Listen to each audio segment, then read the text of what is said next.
Bonjour à toutes et à tous, bienvenue dans la nouvelle édition de Dans la cuisine du chef Thibaut. Nous sommes ensemble aujourd'hui pour une nouvelle recette qui s'intitule sablé aux amandes avec une ganache à l'huile de cacahuète et des suprêmes de clémentine organiques. Venez avec moi, on y va. Nous voici dans les entrailles du Choucanamal, donc marché du porc en traduction française.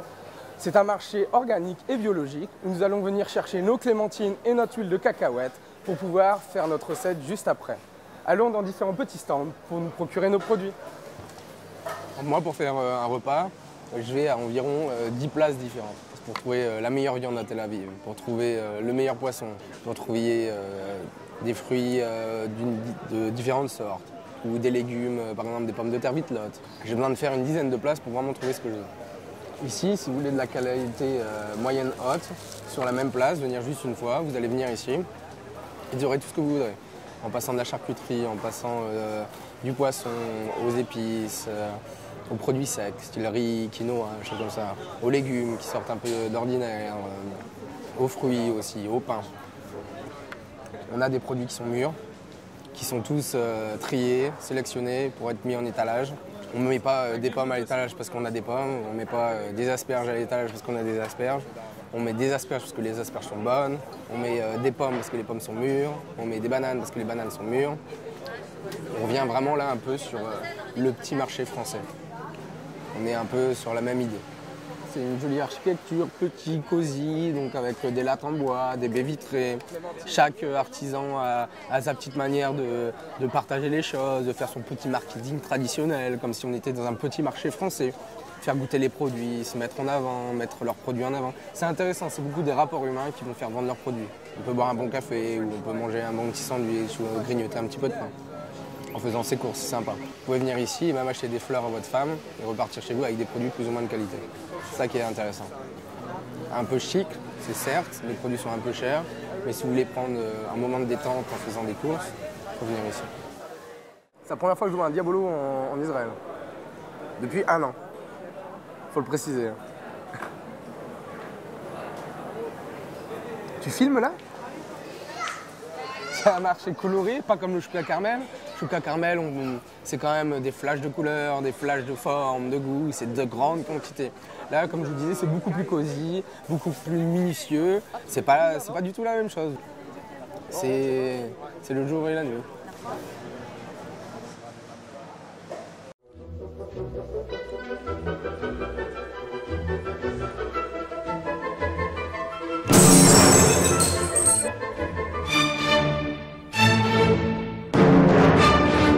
Bonjour à toutes et à tous, nous voici dans le nouvel épisode de Dans la cuisine du chef Thibaut. Nous allons commencer avec 2 enfants aujourd'hui pour un spécial Noël, Sylvain et Tania, qui vont m'aider donc dans la préparation des petits desserts sablés amandes avec une crème ganache à la cacahuète et des suprêmes de clémentine biologique que nous venons d'aller chercher au chouk du Namal, un très joli marché haut en couleurs. Commençons dès maintenant avec la bonne humeur. Pour la recette, nous avons besoin pour la pâte sablée de 240 g de farine, de 150 g de beurre, de 90 g de sucre, de 30 g de poudre d'amande, une cuillère à café de sucre vanillé, un jaune d'œuf, une pincée de sel. Pour la ganache, nous avons besoin de 210 g de crème, 190 g de chocolat noir, nous avons besoin aussi de 50 g de glucose, 75 g de beurre et une cuillère à café d'huile de cacahuète. Et ensuite, pour les clémentines, nous avons besoin donc de 6 clémentines, de sucre en poudre et pour la décoration, de feuilles de menthe.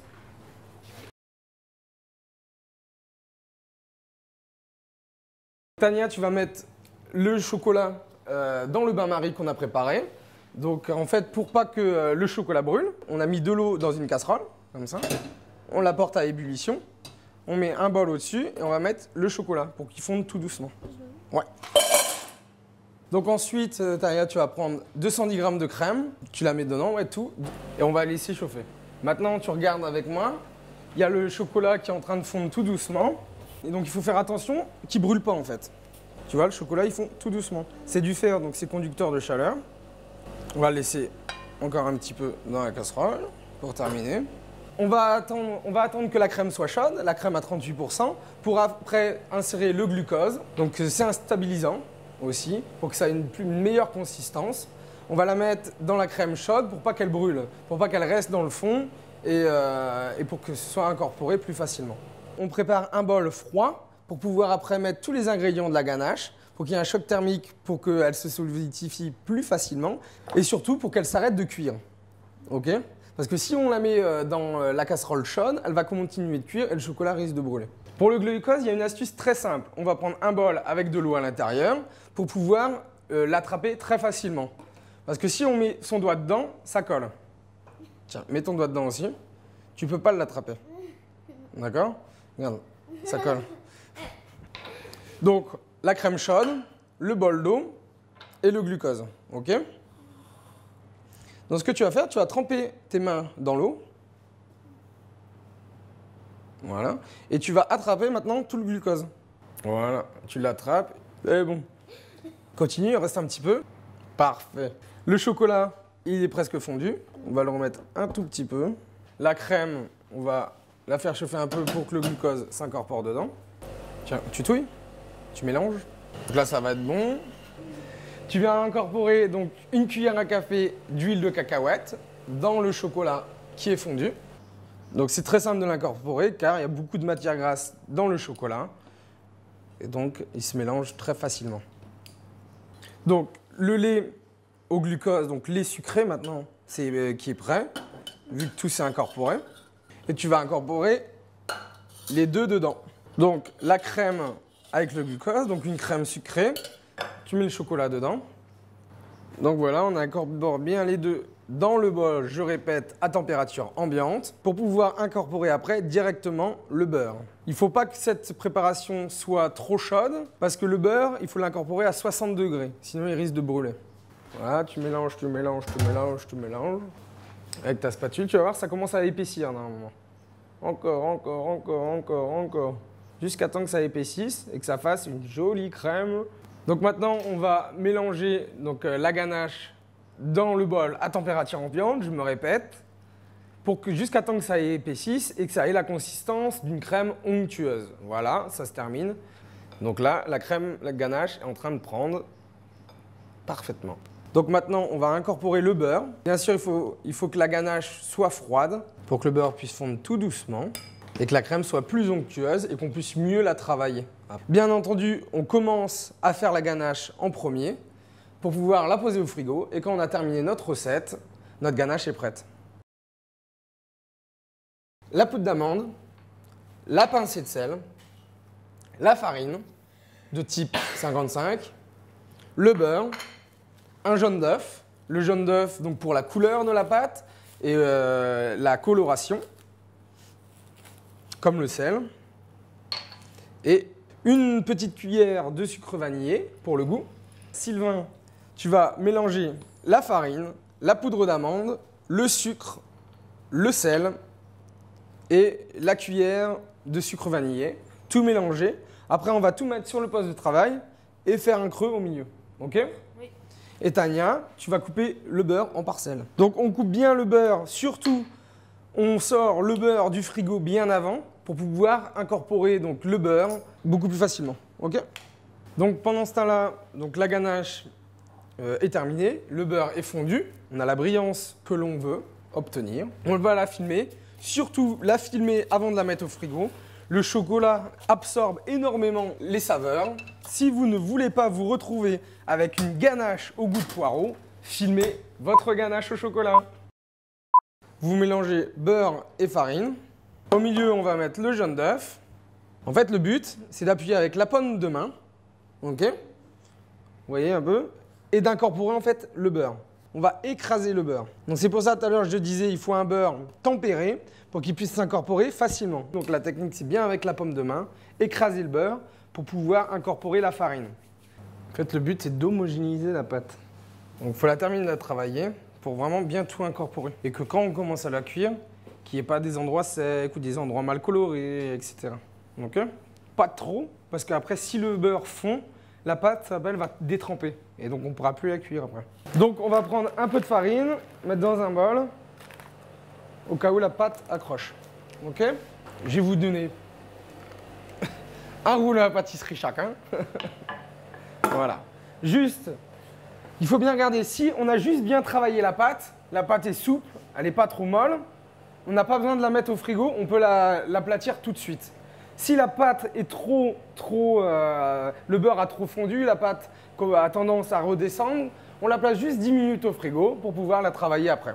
Dès qu'on voit que ça commence à coller ou qu'il n'y a plus de farine, on en remet un petit peu, c'est pas grave. Ok? On va les mettre sur plaque, comme ça. Et ensuite, on va détailler avec des emporte-pièces. Ok? Donc de la forme que vous voulez, rond ou avec plusieurs faces, etc. Et vous en faites un maximum. On les détaille juste comme ça pour pouvoir déjà pré-couper la pâte sablée. Après, on va la cuire et ils se détacheront tout seuls. On va les mettre au four préchauffé à 200 degrés plus ou moins pour avoir une fusion, coloration du beurre avec la farine et une couleur caramel tout autour. Ça fait 10 minutes que les sablés sont au four à entre 190 et 210 degrés. Donc on va les sortir. Voilà, on peut remarquer qu'ils sont prêts. On voit une coloration tout autour des sablés. Voilà. Donc avec 2 spatules, on va retirer tout simplement les sablés. Donc de cette manière-là. Il faut faire cette étape lorsque les sablés sont chauds pour pas qu'ils se cassent. Donc voilà, les sablés sont prêts. On va les ranger tranquillement sur la planche à découper. Donc les clémentines du chouk du Namal, on la prend, on va inciser les 2 parties, supérieure et inférieure, comme ceci, pour la stabilité du produit. Et ensuite, tout simplement, on va peler à vif, ça s'appelle. Donc retirer la peau avec la pellicule blanche pour voir juste le produit. Donc c'est tout simple. Donc maintenant, juste on retire juste les petites parties blanches, s'il en reste quelques-unes. Je répète, il faut un couteau qui coupe bien pour cette opération. Sinon, la chair va se détériorer très rapidement. On se retrouvera avec un jus de clémentine. C'est pour goûter. Toujours goûter le produit. Savoir si la clémentine est bonne. Si elle n'est pas bonne, essayer de la rectifier, mettre un petit peu de sucre, etc. Elle est bonne? Donc tu continues, Sylvain? Avec les autres clémentines. Tu essaies bien de passer pour récupérer le blanc. S'il y a un petit peu de chèvre, c'est pas grave. Pas de trop non plus, essayer que ce soit équitable. Faire le tour du produit. Bien sentir le produit avec ton couteau. Et voilà, tourner comme ça. Tu vois, après 1 kilo de clémentine, on va y arriver. Hein. On va prendre la ganache du frigo pour pouvoir maintenant dresser nos petits sablés. Donc nous avons notre ganache, une poche et une douille cadenée. Donc avec des dents. On va mettre la douille dedans. Je vais mettre la ganache dedans, un petit peu, pour pouvoir que ce soit plus facile pour mettre la ganache. Ok? Tania, tu vas venir avec moi. Et on va prendre la menthe qui est au-dessus du lavabo. Tu vas me prendre des jolies branches, regarde. Tu vas me prendre des têtes, comme ça. Tu m'en prends une petite dizaine. Donc voilà, on a tous nos éléments prêts. On a notre menthe toute fraîche, cueillie à l'instant, notre sucre glace, nos suprêmes de clémentine et nos sablés de 2 différentes formes. Et bien sûr, la ganache au chocolat. On va couper le bout du plastique pour pouvoir ensuite faire des jolies fleurs comme ça. Après, on va prendre un petit suprême de clémentine, le poser juste sur le côté comme ça, tout joli. Ok? Et après, on va prendre les petites feuilles de menthe que tu as prises. Regarde, on va prendre la tête. Les grosses feuilles, c'est pas joli. Et puis après, il y a trop de goût. Voilà. Parfait. T'en fais une? Donc cette recette, je l'ai choisie parce qu'elle est simple, mais elle a un côté aussi original. Donc l'orange se marie bien avec le chocolat amer qui a été relevé par la cacahuète et donc le petit côté frais de la menthe. On peut manger ça avec le café ou en plus gros, faire une jolie tarte avec plein de jolies fleurs de chocolat, remettre un deuxième biscuit sablé et au-dessus une rosace de clémentine. Je trouve ça assez original et pour les enfants assez sympathique à faire et qui est une créativité un peu artistique pour les enfants. Quand c'est terminé, on va juste saupoudrer un peu avec du sucre glace et laisser au frais un quart d'heure avant de déguster. Donc voici la recette de sablé, amande, ganache, chocolat et cacahuète avec un petit zeste de clémentine biologique est terminée. Très long pour une petite bouchée avec le café. Donc on va goûter ça et en espérant que ça vous plaira chez vous pour les périodes de Noël avec un petit peu de glaçage pour rappeler la neige qui manque à Tel Aviv. Bonne soirée. Celle-là, t'as vu? Heureusement que je l'ai refaite. Hein. Ah ouais. Bon, c'est bon au moins.